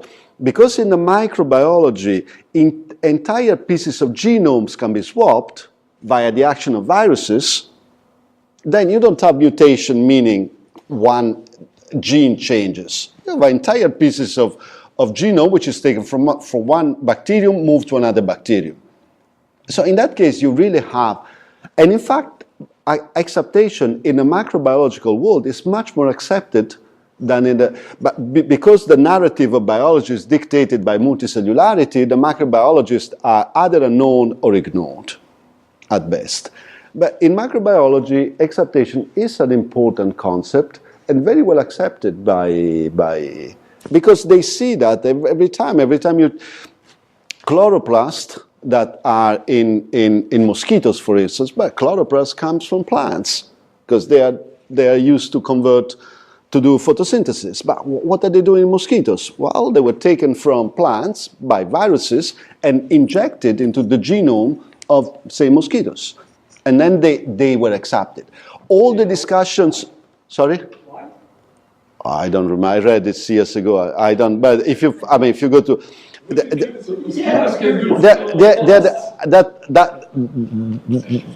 is the bit I don't remember. But another example is in all so-called evolutionary development, evo-devo, which is a big thing now in biology. In evo-devo, you find that the so-called homeobox genes, which are highly conserved genes, we have all the genes that controls the symmetric development of chordata, but not only chordata, basically all plants, basically genes that switch, do symmetry bifurcation, to use the language of Prigogines, right? We are in Brussels after all. So they are highly conserved genes that probably at the beginning were not even genes, who knows what they were. And you find them, all biological entities, from bacteria to humans, playing different roles. At the beginning of your eyes, at the beginning of the symmetrical limb development, there will be a homeobox. 500 million years, unchanged, but the function has dramatically changed. And you find that the same homeobox can control, I don't remember the name of the homeobox, the same homeobox controls the pattern of display on the butterfly's wings and development of limbs in all animals, I mean, not humans, insects and so on. The same gene. I mean, that's acceptation, well, more acceptation than that. In two phenomena that apparently are entirely different. Development of tetralimbs and development of bidimensional patterns on wings, or butterflies' wings. I can't remember the name of the... So evolutionary development, which is a recent thing that started when embryologists started talking to evolutionary biologists, because before they didn't talk. Because the embryologists were there, the evolutionary biologists were there. And then they started saying, look, I mean, we're dealing with the same thing. They put together, they discovered homeobox genes. And how this pattern of highly conserved highly conserved entities, homeobox genes, could have been used by highly conservative, say, nature in a variety of different ways. So even in evo-devo, acceptation is important. Whereas I accept in a purely, can I say, genotype, phenotype, especially phenotypic type of change, they're right. There are so many variables that, hey, try to distinguish between, in a gradualistic, gradualist and hence slow change, try to distinguish between one and the other. It is close to impossible. And yes, instead in technology we can say, hey, Spencer observed that, and that day, that was the beginning. So in that sense, it's easier for technologists. I give an introductory course on the evolution of complexity, and I introduce the concept of acceptation, but I use it in the context of the evolutionary worldview, because you still have the intelligent design people who always find new arguments to show that natural selection is not enough to explain evolution. The most sophisticated argument they have is the so-called irreducible complexity. Yeah, I'm aware of that. That's to say, an organism that has a lot of modules working together in a particular way, and if you would just take one out, the function would disappear. To which I then reply, maybe at this moment, for the one function that we have in mind, you need all the components, but these components have arisen in a way where they probably were not used for the same function that we're now keeping in mind, and they have accepted to finally do the function that now we see, and they are doing perfectly well, and where we cannot imagine doing it anywhere else. Like the example you gave about what is the word of 5% of a wing. It was probably very useful, but not for flying. Yeah. It's the same with all these other components. It's an argument that would be words explaining to, let's say, lay people who don't know all these complicated theories of evolution, to just show them all these arguments about intelligent design. You really don't need them. Evolution uses all kind of detours and all kind of strange zigzags, but that's what all evolution is, technological evolution included. Yeah. I mean, that's funny enough, the acceptation became at a legal level. You know, when there was a famous case in Pennsylvania in which creationists and then intelligent design, which is not intelligent after all, so, pretended or claimed or asked for the Bible to be taught as a scientific theory alongside Darwinian evolution, basically a judge called Jackson said, you're wrong because acceptation solves your irreducible complexity argument, and that's true. So acceptation as a status in the legal discussion about, I can give you, there was an article, there's a legal precedent in which Judge Jackson in Pennsylvania, one of the courts in Pennsylvania, basically, you know, on the one hand you had that guy called Beha, B-E-H-A, and then the evolution, the scientists, the real scientists, I mean. And then Judge Jackson says, look, science demonstrates that if you conflate form and function in a rigid way, as you do, which is because that's a requirement for the irreducible complexity argument, you're wrong, because we know in science that acceptation works, and then, as you said, there's polyfunctionality for the same form, and that solves the problem. Solves at least in a logical fashion. So I can send you the article. There was an article in Nature, or if you just Judge Jackson Acceptation, Pennsylvania, you'll find it. Talking about the law, you made me formulate a question. It's, do you know the work from Hernando de Soto about the mystery of capital? It's already outdated now because there has been an evolution, but at a certain moment he asked, why does capital work in the West and nowhere else? What is the name of the... Hernando de Soto. And I'm going to give you the case because it seems for me, when you just were talking about law, that this may actually be a case of acceptation in law.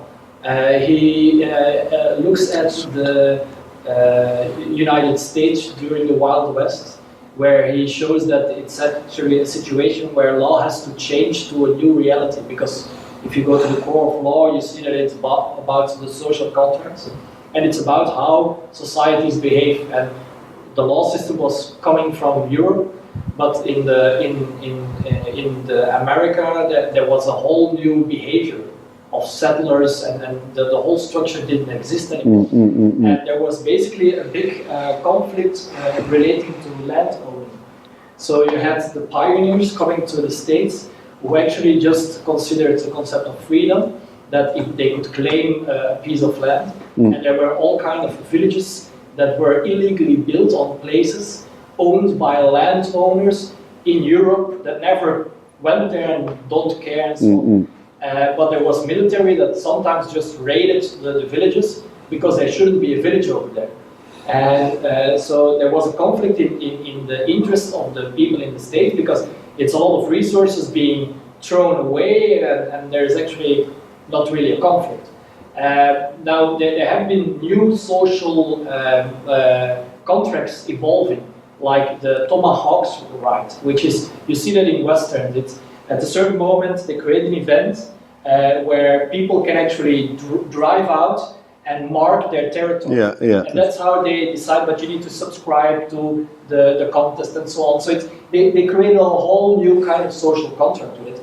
And at a certain moment in American law, they actually integrated the hawking right into the legal system, where they said that whatever improvement the pioneer made is his property, while the land can still be the property of the landowner.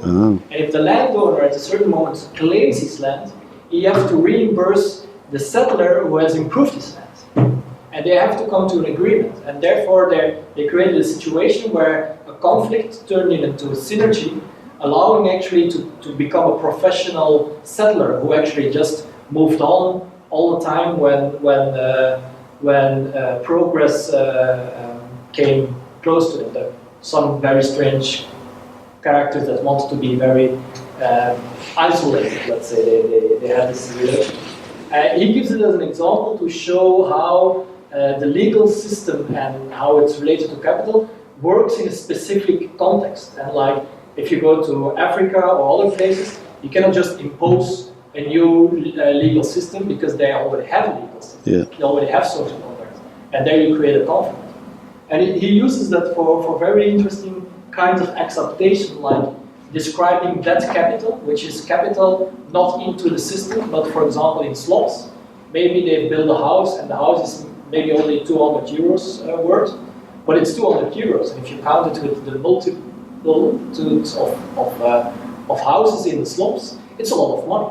Yeah. So I'm not aware of. You're not aware? So I was wondering the name. see this case as a case of legal acceptation. The name rings a bell, but I don't remember what. Adaptation. Yeah, that's a little bit my question. Would it be a case of adaptation or acceptation? It seems to me that you have to adapt an existing body of knowledge to a situation for which it was not designed for, but on the other hand, you are dealing with the basic systems of law. So my opinion would be more, but I haven't read the case, it seems more adaptation to me, because you're not introducing new functions. You say the property rights were designed or evolved in a system in which everything was owned by somebody in Europe since almost ever, at least if we ignore Neolithic or Paleolithic times. Every bit of land has been owned by somebody, by the state, by a council, by an individual. Well, you go to Australia or go to the United States, where the white people arrive, they think this is ours. It belongs to nobody. It belonged to the Indians, of course, which then created problems. Creates problems now in Hawaii, in Australia, in the US, because technically it's their land. So, but it's an adaptation to a new context of a body of law. Is the hawking right the adaptation?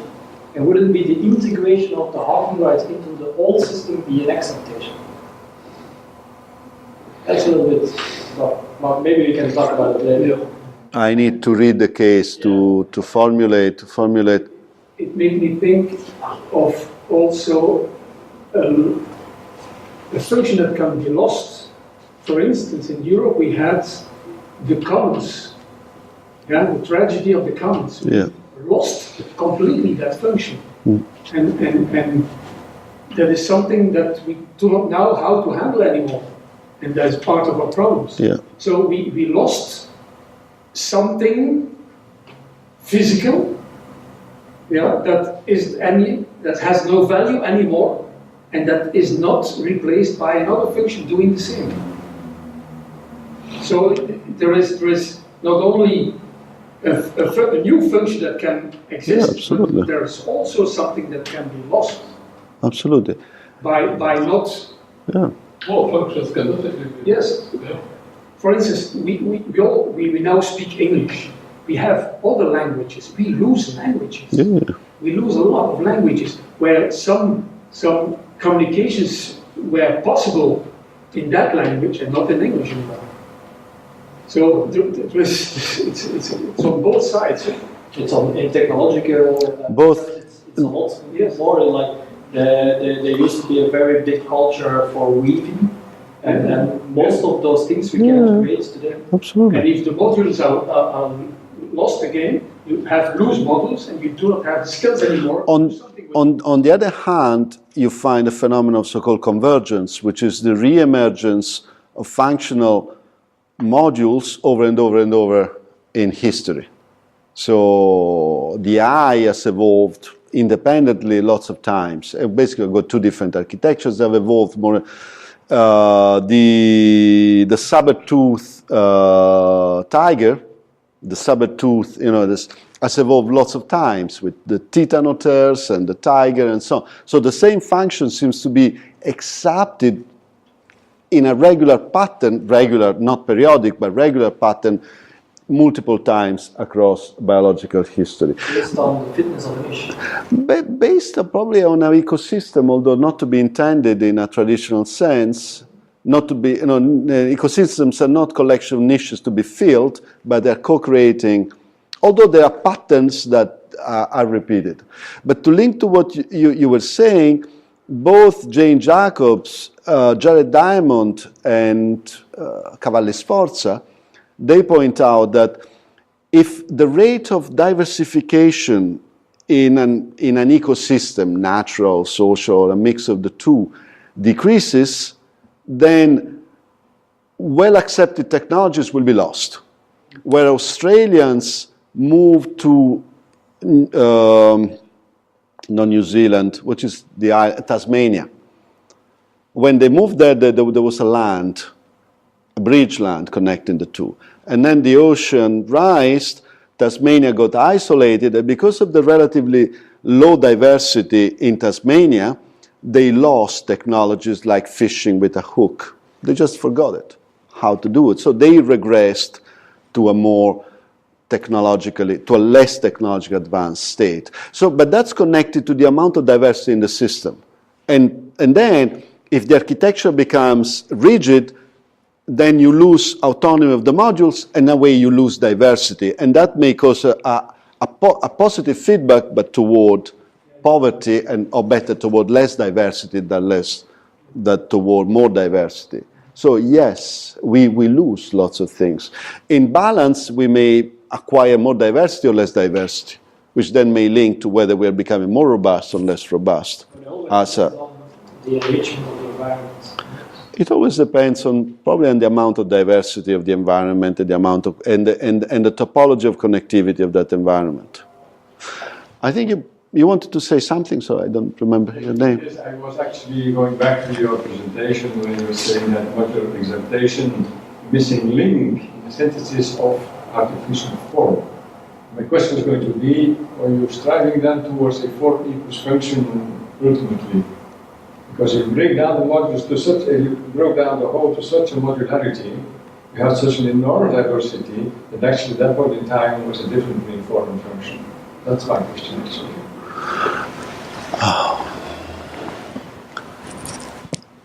I'm not sure You're breaking down the module. Yes. And they either are non-functional entities or they are functional entities that have functional applicability. Yes. Through exaptation. Yes. So the question is, what do you strive? What do you mean by artificial form if modular exaptation is the missing link between one and one?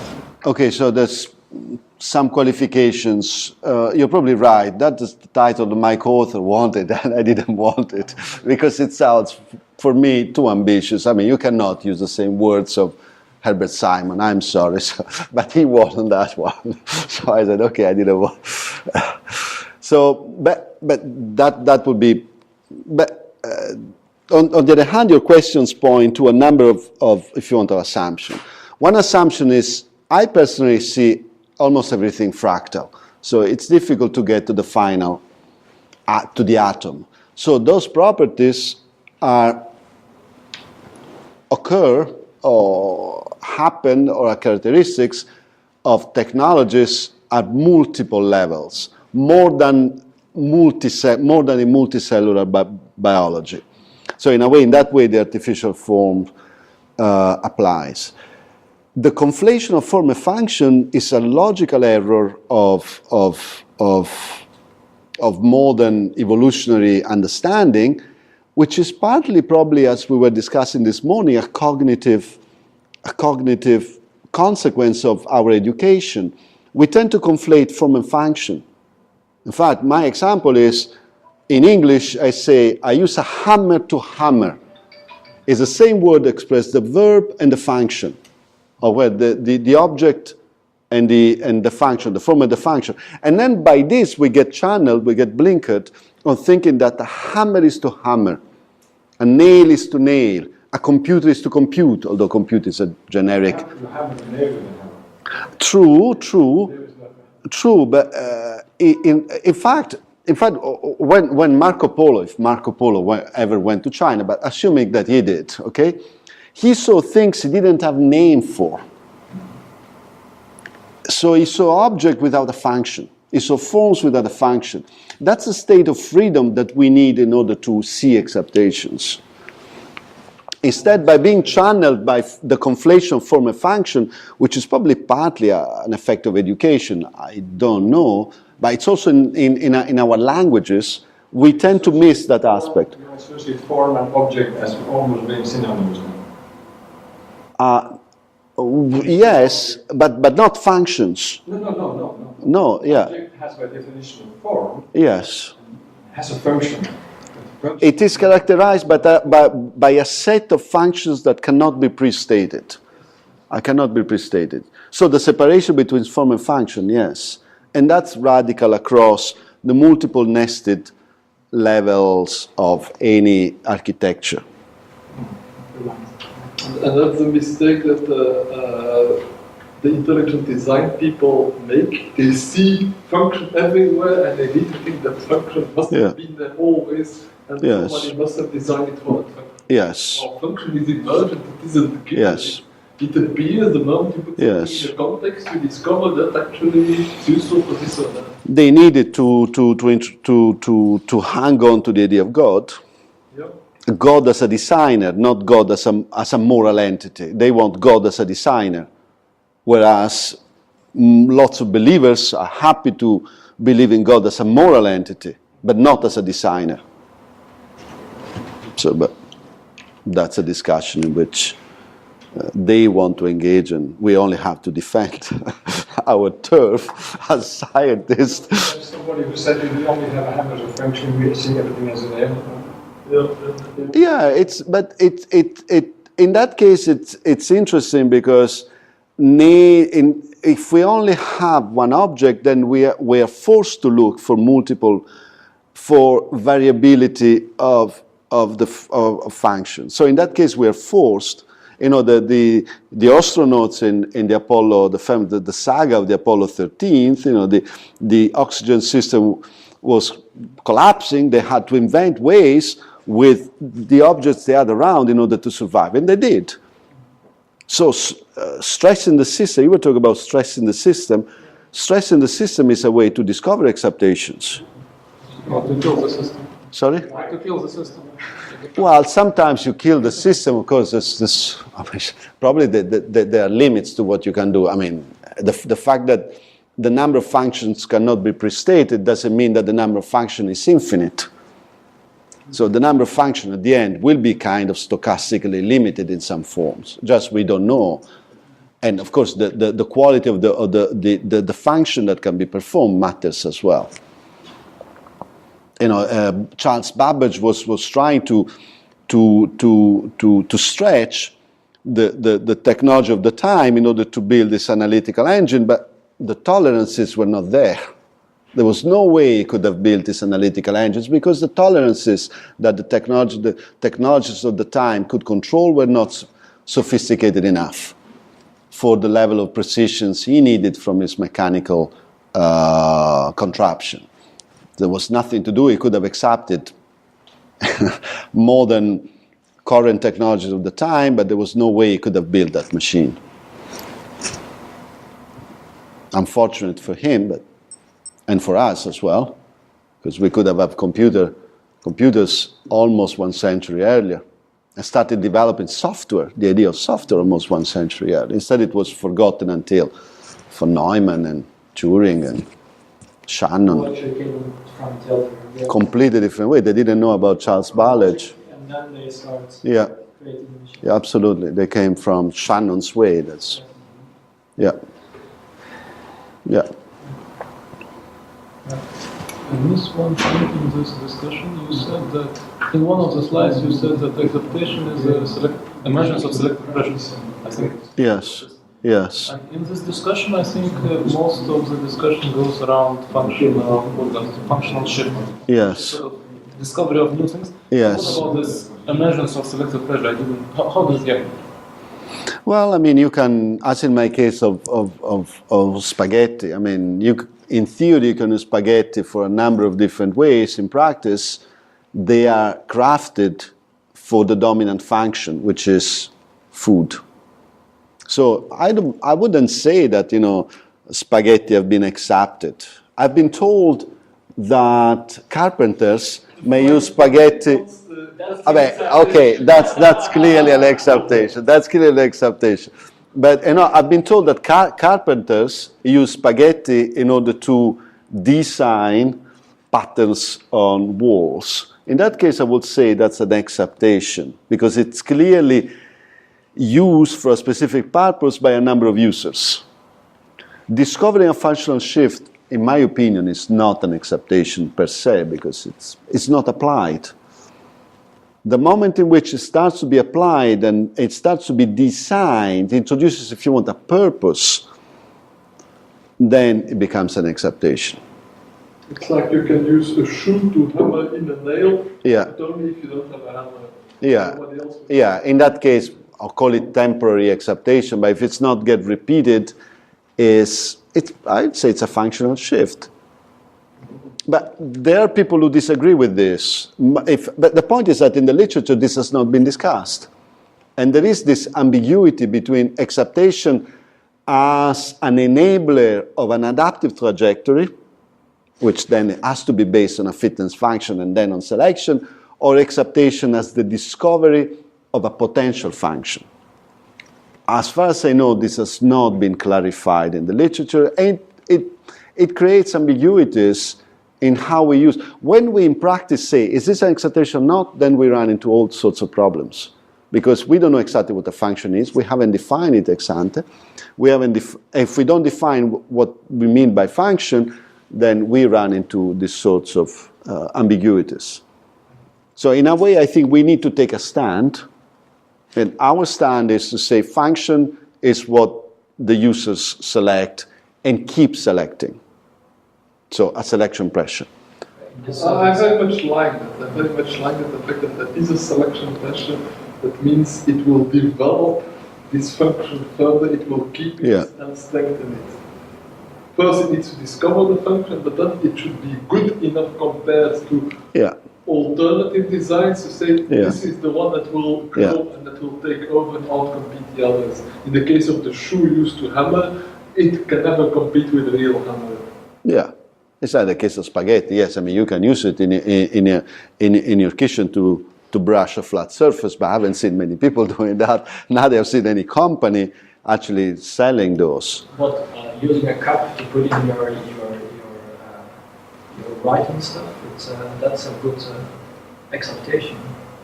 You know what?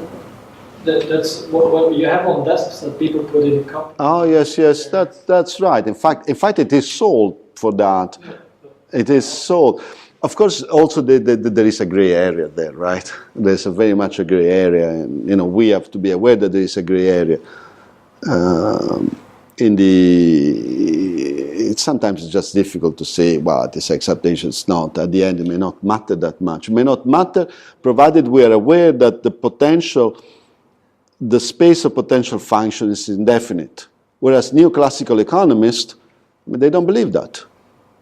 They don't believe that because in their opinion, they are, to a certain extent, like intelligent designers, form a function are conflated, and they can be computed ex ante. So it's important to create at least that distinction between, and of course that leads into the way how we run organizations. If we allow for that sloppiness, if we enable, let's say, recombinant capabilities that creates exposure to new context or not. And of course, that creates organizations that are more likely to go down the radical innovation route, organizations that... I was in Samsung in Korea a couple of months ago, because I've got a student there, so I work with a university in Korea. And my student, as such it turns out, is a nanobiotechnology professor, an important one in Korea, but he's doing a PhD in business because he wants to become involved in the politics of research. In Korea, if you want to become in politics of research, you have to have a social science degree. There's no way you can, as a scientist, get into politics of research. So he's doing a DBA, a PhD DBA. And I said, can we go and talk to Samsung? And because he knows Samsung at the higher level of research, he said he organized a dinner. So we went there. So I started talking to the head of biotech R&D Samsung. And I said, in science, in technology development, we know that serendipity plays a big role, and there are chance and there's... Now, apart from the fact that his English was very poor, so we struggled to understand each other, his answer was always the same. We have a roadmap, we follow the roadmap. Every 6 months, we update the roadmap. I said, yes, but there must be cases in which you develop a technology and then you discover we have a roadmap and we follow the roadmap.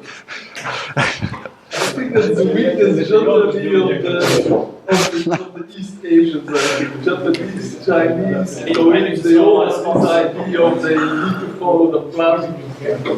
Now, I will go back to Korea next year and I will try to, bye-bye, I will go back and try to articulate it better, but I found a real, real divide for them it's unacceptable to, unexpected event are bad events, point. So even talking about an unexpected event is difficult, or was difficult for him. Although we were in a very relaxed environment because the two, my professor and the biotech director were friends. The biotech director had been, my professor's student and so on. So we were in a very relaxed environment, but still, unexpected events are bad events. So it's difficult to talk about them even. I was surprised to actually did a small tests when I was on a training mission in China. Because there it's also heard that it's quite conservative. They have a map, they should follow it. But I've been suggesting some pretty radical ideas and they were really interested in trying them out. I'm generalizing, I'm saying Samsung is a very large organization and no, I just met one person in Samsung, so it's difficult to generalize. But it's true that in general, at least Japan and Korea, China, I don't know, because the history of China is a history full of radical innovation. They discovered almost everything that's been discovered in the world. Yeah. That we claim it's Western, it was discovered before, including spaghetti, by the Chinese. But wait, they didn't use it. And that's acceptation in your sort of... No, they used them. They were soy-based. In fact, it's been found, no. Yes, but let's say... Wow. Spaghetti, don't make it for gunpowder.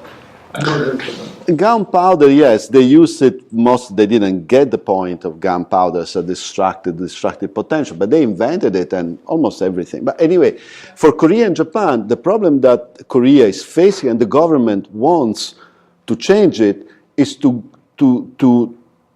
turn Korea into a more innovative, radically, more creative society. And so they have to break this hierarchical sense of Confucian respect, which is kind of stopping that. So LG, Hyundai, Samsung have achieved an incredible success because Korea is now as rich as average Europe, but 50 years ago it was at the level of the poorest state nation in the world. And now we all buy Korean stuff.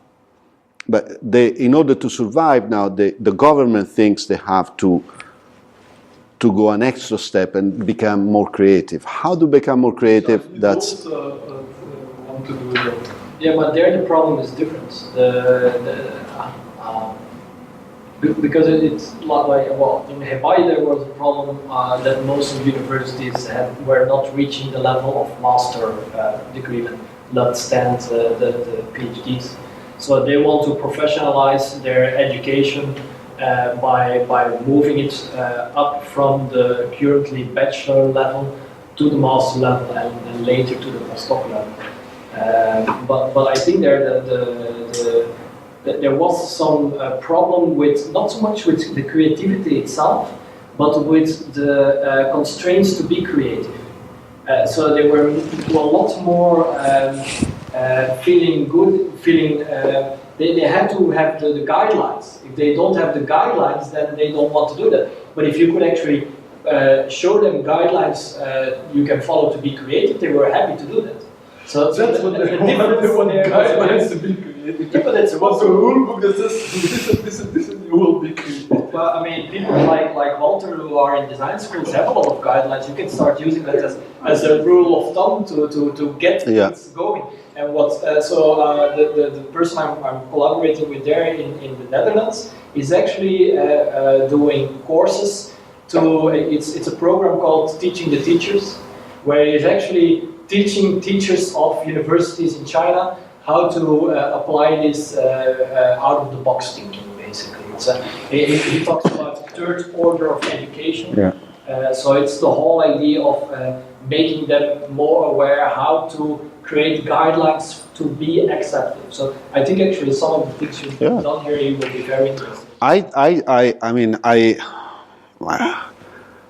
I did physics many years ago, and I remember that when I did physics, I was so surprised by the fact that in order to create, if you want a new particle, in particle physics, you have to have something. If there's a collision between two particles, you have to have a third particle in order to enable the creation of a fourth. And I always struggle to understand why. And now I understand that you need some guidelines, some enabling constraints. Constraints can be enabling or can be limiting of possibilities. So there are guidelines that may enable creativity. Other guidelines will just kill creativity. And there's a philosopher called Alicia Guerrero. She wrote a beautiful book called Dynamics in Action. She basically started from Prigogine. She basically explained Prigogine's applied it to the cognitive problem. She says, well, constraints can be enabling, can be, don't remember, limiting something. So enabling constraints are like an architecture. You form an architecture to create something higher at a new function at the higher level, but you have to constrain the elements at the lower level in order to enable the creation of new function at the higher level. I like what Mocker writes about it, because he's, for me, the only historian in technology that actually shows also the innovation of resistance, where he shows that different systems, governance systems, have created different guidelines, different regulations. But in one case, it was the progressive part that actually created them, and in other cases, it's the conservative part that created. Like in India, the system of castes actually was one of the best innovations ever to kill any forms of creativity and acceptation. Yeah. Basically, because of they actually killed the self-fulfilling prophecy in the sense that they always accept that they are in the situation they are. So, I mean, yeah. Clearly, if you tell people that they can never get out of their box, they will stop even trying getting out of their box. They accept that they never can get out. Yeah. I mean,